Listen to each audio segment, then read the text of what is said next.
Hello and welcome back to the Ancient World Series Explained. I'm your host, Rob McCray, and today we're going to be looking specifically at the components of the game. But first, again, let me welcome you. I hope you enjoyed the first installation.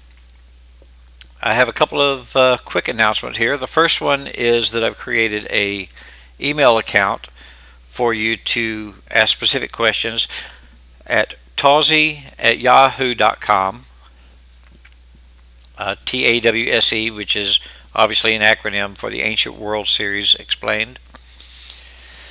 But also, if you would prefer, you could just type a blog into the YouTube account that the videos will appear on. So you can contact me either way. If you want everybody else to see it, then feel free to use the blog.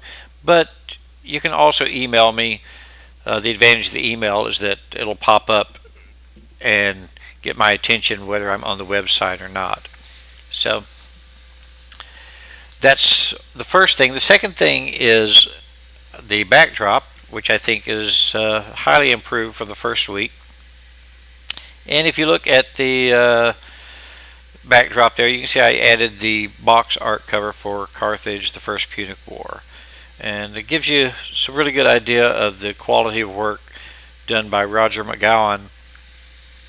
I particularly like his art style. It's somewhat simplified, but if you recognize his artwork, you'll recognize it pretty much every time you see it. He has a very unique, specific style.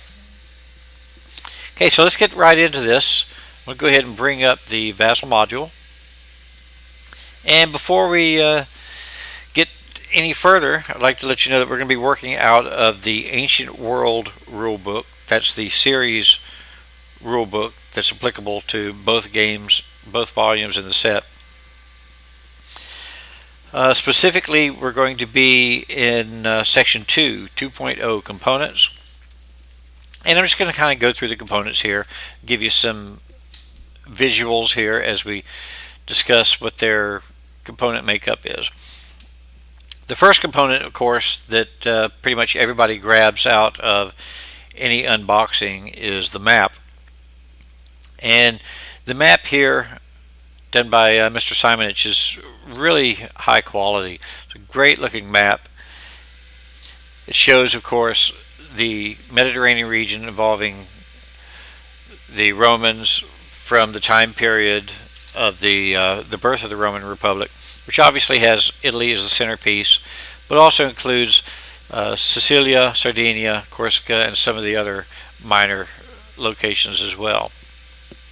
So looking at Italy here, the rules explain that Italy is broken up into approximately 12 provinces. So if you see these red dotted lines here, that's going to be the separation lines for the provinces.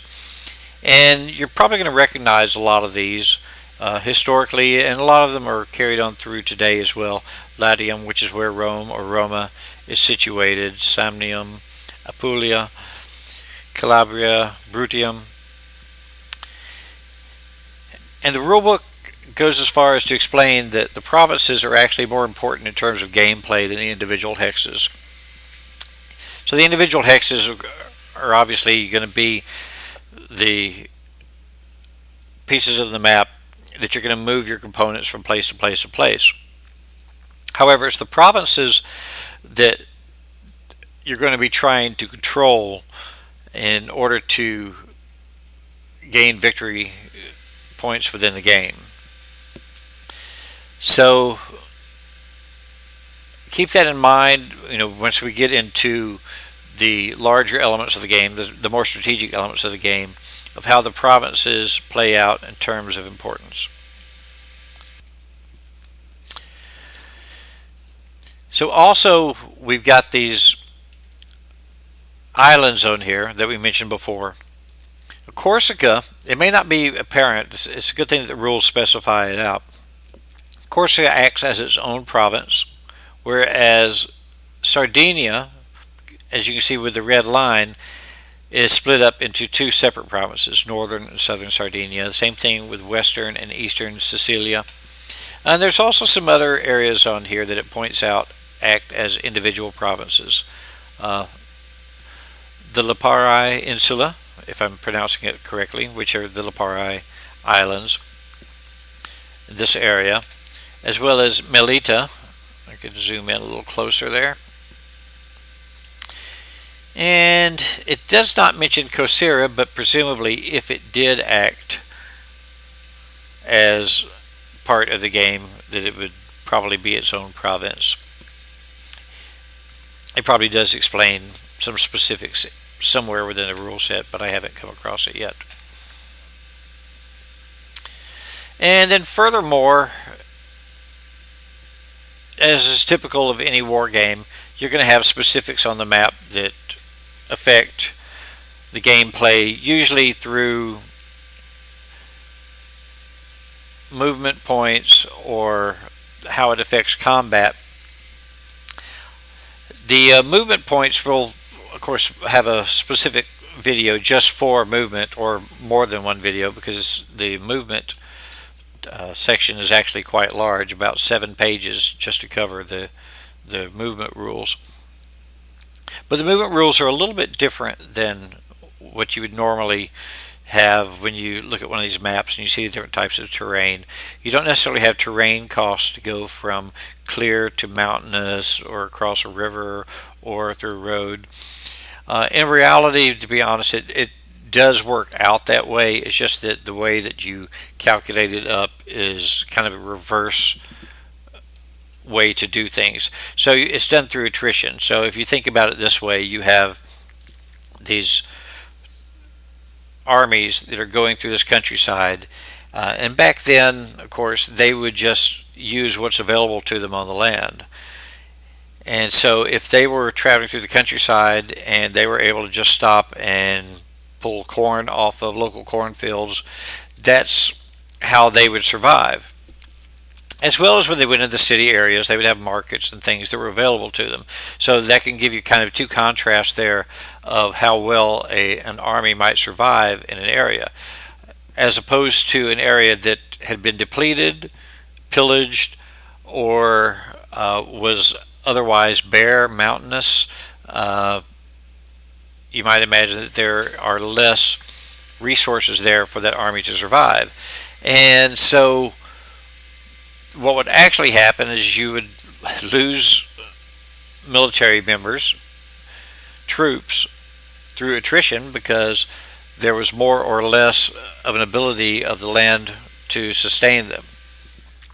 So to make a long story not quite as long as I first started, the movement is kind of based on that concept. So these provinces will let you know, for instance, Liguria Torini has a number 2 here, and it kind of lets you know the attrition cost for that area, as opposed to Southern Etruria, which is a 3, Samnium, which is a 3. I don't know if there's any province that's greater than a 3. That's probably the high end number.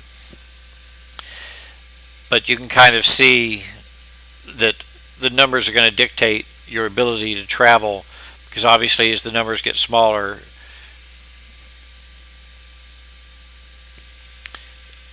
you're going to be able to travel further, because it works in a reverse way. So the 2s cost you a travel cost of 2, an attrition cost of 2 to travel through, whereas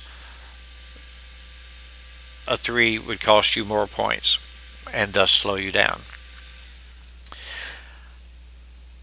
Additionally, if you look at the map, we have some specifics on here which are normal for maps in a war game. We have some detail to include cities and roads and rivers, marsh hexes, mountains, and all of these will play into the attrition value as well, but it's also important to note that because this game spans a couple or more centuries, that this was an expanding region, an evolving region.